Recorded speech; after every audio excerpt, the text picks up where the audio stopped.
શું ગાસ? મેં કીધું તારી મારી એ નાસ્તાવાળા ભાઈ, એ નાસ્તાવાળા ભાઈ, એ ભાઈ, એ સીતારામ, નાસ્તાવાળા ભાઈ, નાસ્તાવાળા ભાઈ, નાસ્તા. આમ જો રાઈડ ઉપર આમ લઈ જાઓ, નાસ્તો લઈ જાઓ, ઘડીક ઘડીક લઈ જાઓ, ઘડી જાઓ, ખબરદાર નાસ્તો તો हिंदी हिंदी वाले निकल जाओ, निकल जाओ. हिंदी से गुजराती गाम में हिंदी आई जाए. वाह वाह, थैंक यू. थोड़ी बार रह जाओ, हमने पता दो, हमने पता दो थोड़ी बार. ए भाई रहने दो तो लाए लाए बदन दे दे. हालो પછી કહીશું આપણે.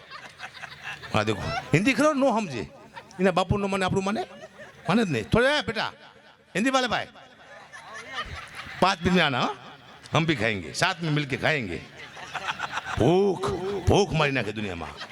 ભૂખ મારતા અહીંયા આવ્યા છે મેં. એક ભાઈ મને કીધું, મને કે ગુબા તમારી લૂક બહુ સારી. બધું લૂક તારીમાં ભૂખમાંથી આવી છે. લૂક સારી જોઈ મારી. ને ભૂખમાંથી જે વસ્તુ આવે છે સત્યાનાશ કાઢે માણસનો. ખબરદાર તાકાત છે. ભૂખ અગ્નિમાંથી આવેલો માણસ છું. મને હજી ખુદને ખબર નથી હું કલાકાર છું. આ તો તમારા જેવા વ્યક્તિઓ માત્ર મને સાંભળે છે, મારી માટે આનંદ વાત છે. હું બોલું છું તમે સાંભળો એ મુદ્દો નથી સાહેબ. તમે સાંભળો છો એટલે હું બોલું છું. મુદ્દો આ છે. તમારા હિસાબે હું હાલું છું. હકાબાને 0 બનાવો 1 સેકન્ડની વાત તમારા માટે. હકાબાને જેથી પાવર આવશે તમને ખબર પડી જાય છે કે આ પાવરવાળો માણસ છે. જ્યાં સુધી મને ખબર પડે કે હું ક્યાં હતો, કઈ જગ્યાએ હતો, ત્યાં સુધી મારે વાંધો નહીં આવે. હું સવારમાં સાંજે સુવું એટલે હું રિવિઝમાં જઉં છું. હું સવારે ક્યાં હતો, મેં કોની સાથે ખોટી વાત નથી કરી ને, મને અભિમાન નથી આવ્યો ને મને અહમ નથી આવ્યું. આ મારું નિયમ છે. રાતે હું જોઈ લઉં નહીં ક્યાંય વાંધો નથી આવ્યો. કારણ કે ઘંટી હાંકતો અહીંયા સુધી પહોંચ્યો છું. અને મને ખબર છે કે જે વ્યક્તિને એમ થયું કે હું કલાકાર છું, દુનિયામાંથી ફટાફટ નીકળી જશે. ખબર પડે કે હું કલાકાર છું તારે તમે નીકળી જઈશું એમ. બસ પબ્લિક છે એટલે હું છું, હું છું એટલે પબ્લિક નથી. મુદ્દો આ છે. આખું સુરત મને સાંભળે છે એટલે હું ચાલું છું. મુદ્દો આ છે. ગુજરાત મને સાંભળે છે એટલે ચાલું છું. એટલે તમારા હિસાબે હાલે છે. સમજ્યા ને? મગજમાં નાસ્તો હોય હાલે ન હાલે. આમાં જો કોઈ વાતે સમજતો નથી. આને માં મળશે જોજો. કોઈ વાતે સમજતો જ નથી ભાઈ. એને કોઈ 2 જણા આયોજક મૂક્યા હો આગો છે કે નાસ્તો આપું તો પબ્લિક વહી જાય ને. હકા ભલે કામ કરતા હોય ને એવું છે. હું નથી જવાનો. હિન્દી દુઃખની વાત છે પણ મારે કરવી પડશે. હે સાહેબ મારા અમુક જોક્સ એવા છે તમારી માટે મોટા મેસેજ બની જાય છે. દીકરીઓ બેઠી છે બેનું એટલે આ જોક્સ કો મારી પોતાની આપ બીતી છે. પણ બહુ મોટો મેસેજ છે આમાં. મારા નવા લગ્ન થયેલા, મારો 1200 રૂપિયા પગાર હતો. એમાં મારી નોકરી તૂટી જઈ અને મારા શાળાનો ફોન આવ્યો. હું તો રોડમાંથી આવી ગયો હતો. મારા શાળાનો ફોન આવ્યો કે જીજી બહુ બીમાર છે. જીજી એટલે મારા સસરા. મેં સસરાની જીજી કહી. જો દીકરીને બાપનું મોઢું જોયું હકાપા તો તાત્કાલિક આવી જાઓ. તમે આવો પહેલાં જીજીને કાઢી જવા પડે. છેલ્લી વાર દીકરીને બાપનું મોઢું જોયું તો આવી જાઓ. મારી પાસે પૈસા હતા નહીં. મેં 800 રૂપિયા ઉછરા લીધા. દીકરીને છેલ્લી વાર બાપનું મોઢું દેખાડી દઉં. હું ગયો જામનગર. જીજી હુતલા બે બાન તેને હલે ચલે. દીકરી કે જીજી આખું ખોલી. મારા સીધા 800 રૂપિયા ગયા. જીજી હાજર થઈ ગયા. હું પાછો આવતો રહ્યો. અઠવાડિયા પછી પાછો ફોન આવ્યો. અઠવાડિયા પછી કદાચ તમે હકાબા આવો તો જીજીને કાઢી જવા પડે. છેલ્લી વાર જો દીકરીને બાપનું મોઢું જોવે તાત્કાલિક આવી જાઓ. મેં બીજી વાર રૂપિયા 880 લીધા.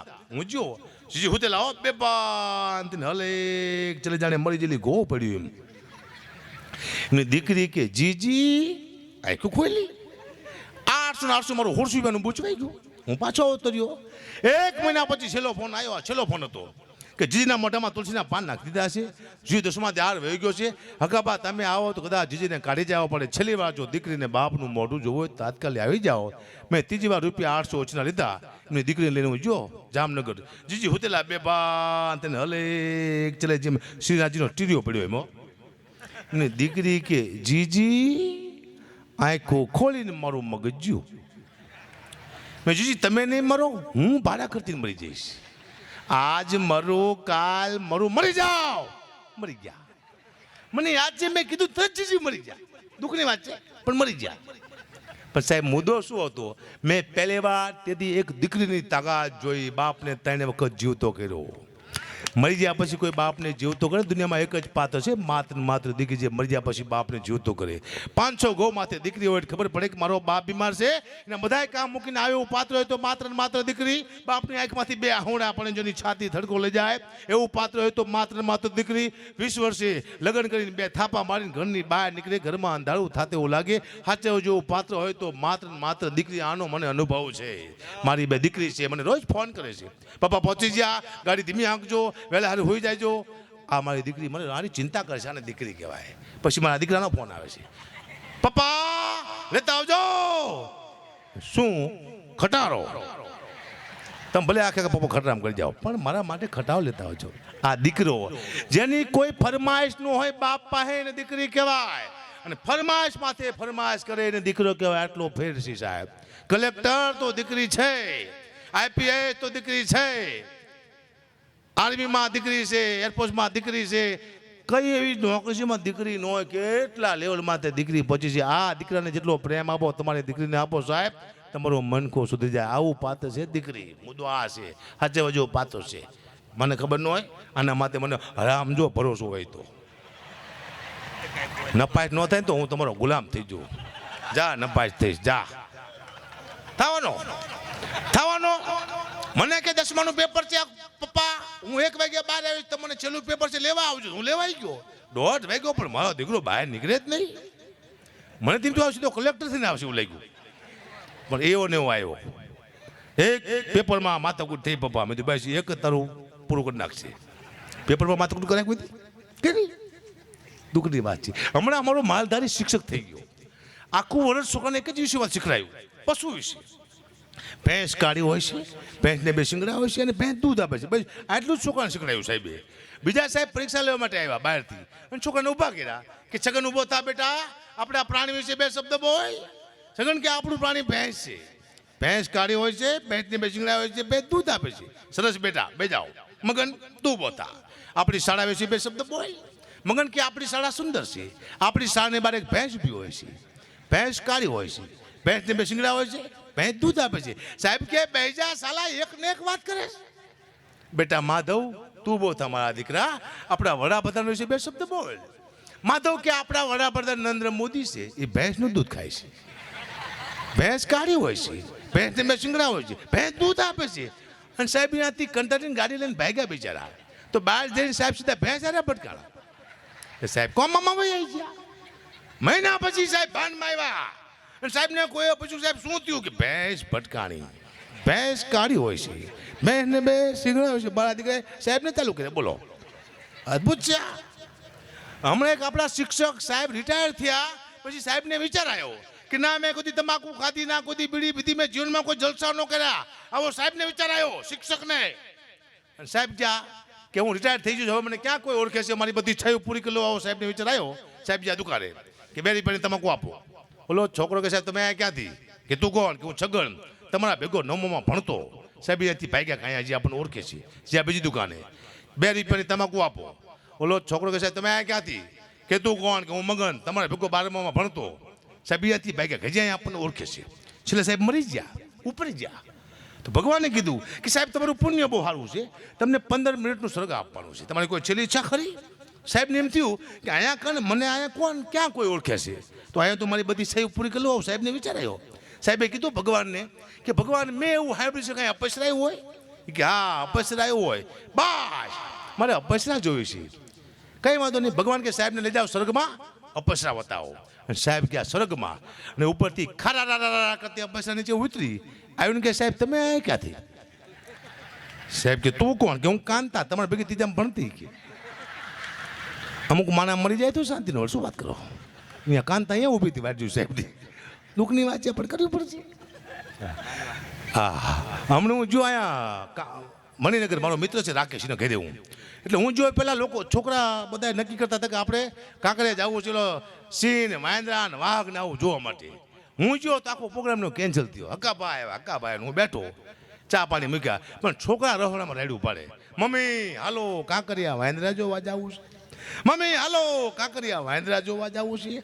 પછી ને મમ્મીએ કીધું કે હકાભા ઘરે આવ્યા છે બેટા, હવે તમારે વાંદરા જોવા જવું છે? તમે ન જઈશો? હું આવી ગયો છું. દુઃખની વાત છે પણ કરવી પડશે. એની માં બોલી, માં બોલે બોલી. હા મને ખબર ન હોય. એક ભાઈ મને કે ગુપા તમે ડાયરા કરો છો પણ તમે માતીના માંડવામાં હાલો. કીધું પૈસા આપો તો હું રાંધવામાંથી હાલું કીધું. માંડવામાંથી રાંધવામાંથી કટ કટ કટ કટ પૈસા આપો એટલે હું કીધું કાંધ્યો હતો. પૈસા આપો એટલે હું કહું ને માએ દોણી ઉપર હાલું. આને કલાકાર બધું આવડીને કલાકાર કહેવાય. પૈસા આપો એટલે વાર્તા પૂરી. કોઈને પણ કાંધ્યાની જરૂર પડે મને બોલાવો 51,000 રૂપિયા. દોણી ઉપાડવી છે મને બોલાવો 1 લાખ રૂપિયા. રોવાનું છે મને બોલાવો 2 લાખ રૂપિયા. રોવું જ છે ને. હા હા કરી શું વાત કરે. દુઃખની વાત છે સાહેબ પણ કરવી પડશે જીવનમાં. આનંદ સિવાય કહે છે આની સનસની લેલું પાય. તમે 1 લાખ રૂપિયાનું દાન કરજો સાહેબ તમારો ટીવી પેપરમાં ફોટો નહીં આવે સનસનીમાં કીમાં. પણ તમે કોઈકની છરી બાળી લાખ રૂપિયા લઈ લેજો તરત તમારો ફોટો આવશે ટીવીમાં પેપરમાં. શું કરવા? તમે ખરાબ કામ કર્યું. સારા કામની આ દુનિયામાં વેલ્યુ છે નહીં મને ખબર છે. હું અહીંયા સાહિત્ય કરું છું. મારો આજ તકમાં સનસનીમાં ફોટો ન આવે ગગાબાગડી સાહિત્યકાર છે. પણ અત્યારે હું જીમ ફાયમ ગાયરું બોલવા માંડું અને તમે બધા મને મારવા લોહી જાણ કરી નાખો તો પછી હવામાં આવે આ તકમાં સનસનીમાં. પણ કેમ આવે ખબર છે? સનસની. જો આ કાળો કાળો ચહેરો જુઓ.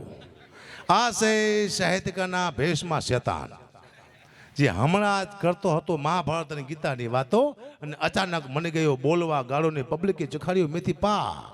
કારણ કે એનો જ હતો વાંક. એ તો સાલો મરી ગયો પણ સાથે મરી ગયા આવા બે નિર્દોષ કલાકાર જેનો વારો પણ નહોતો આવ્યો ગાવાનો આવી ગયો વારો મરવાનો. જુઓ બેન્જાવાળો ભાગી રહ્યો છે જુઓ તબલાવાળે મુઠ્ઠી વાળી દીધી જુઓ મંજરાવાળો ઉઘાડા પગે ચડજો ખટારામાં જુઓ ડાયરો થઈ ગયો વિકન સિકન સન સની બોલો હની બની આટલી વાર લાગે પૂરું થઈ જાય. દુઃખની વાત છે. બીક લાગે સ્ટેજમાં. મારે ઘણું બધું કહેવું છે પણ અત્યારે ક્યારે કોણ શું વાંધો ખબર નથી પડતી. માફી મગાવવા દીકરા એ બહુ બીક લાગે મને નથી મગાવી. હું આભાર માનું છું. મને મગાવે તો તરત માગી લો. કોઈને મગાવી છે અહીંયા આવો ચીઠી લઈને નહીં. કારણ કે એવો સમય આવી ગયો છે કોઈ સમાનનું તો હવે હું નહીં બોલી શકું પણ હું એમ કહીશ ને કે એક હતો ચકો એક હતી ચકી. ચકો લાવ્યો ચોખા દાણો ચકો લાવ્યો મગરો દાણો તોય મારે માફી માગવી પડશે કે ચકો મારું પ્રિય પક્ષી છે સલાહો માગું માફી. એટલે હું કહીશ કે તું ચકો હું હકો ચકા બકા તારી માફી માગું છું. આ દુનિયા મગાવશે ચકાને માગી. ટીરીઓ પડે હો ધ્યાન રાખીને માથું ફોડી નાખજે. ચીરીઓ જોયો ઉપર એકવાર પડેલો હોય મને ખબર છે. ભજન છે શું કલાક એટલે છોકરાની ફ્રેમ આવ્યું છે એને કંઈ ખરું સાહેબ હું આટલું કમાઉં છું ને મારો દીકરો ઉડાડી દઈશ અને બીગર લાગે રાખે. હું આટલું બધી મહેનત કરું છું છોકરો શું કરશે? સાહેબ એક ચિત્ર મૂકવામાં આવ્યું બજારમાં કે જ્યાં તમને ખરાબ લાગે ચિત્રમાં ખામી લાગે ત્યાં ટચ કરો. સાહેબ કોઈ કાને ટચ કર્યું કોઈ નાકે કોઈ ગાલે કોઈ માથામાં. ચિત્રને દુનિયાએ બગાડ નાખ્યું. બહુ ભૂલું કાઢી ચિત્રમાંથી. બીજું ચિત્ર મૂકવામાં આવ્યું કે સારું હોય ત્યાં ટચ કરો. સાહેબ કોઈ ટચ ન કર્યું. શું કરવા? દુનિયાને સારું દેખાતું નથી ક્યાંય ખરાબ જ દેખાય છે. કોઈ સારું ટચ કરવા દુનિયામાં મને દેખાતું નથી. ખરાબ ટચ કરવા માણસો દુનિયામાં બહુ છે. ખરાબ હોય છે ટચ કરી નાખશે પૈસા. આ દુનિયા એવી છે પણ શાબાશ મીડિયાવાળો છે ખતરનાક છે. એક ભાઈ હતો ને છોકરાને આંખ ફૂટી ગઈ. તેને બાપો રોવા માંડ્યો કે હવે મારા છોકરાનું શું થાય છે ધંધો શું કરી આપીશ? તો કે વિડીયો કેસેટનું કરી દે. એક આંખમાં ફટ ફટ ફટ ફટ ચાલુ થઈ જાય. મેં એક જ આંખ જો વિડીયો કેસેટમાં ફટ દે કેવો રૂપાળો લાગે છે. આપણે આખી દુનિયાને ઉતારીએ આપણે ઉતારે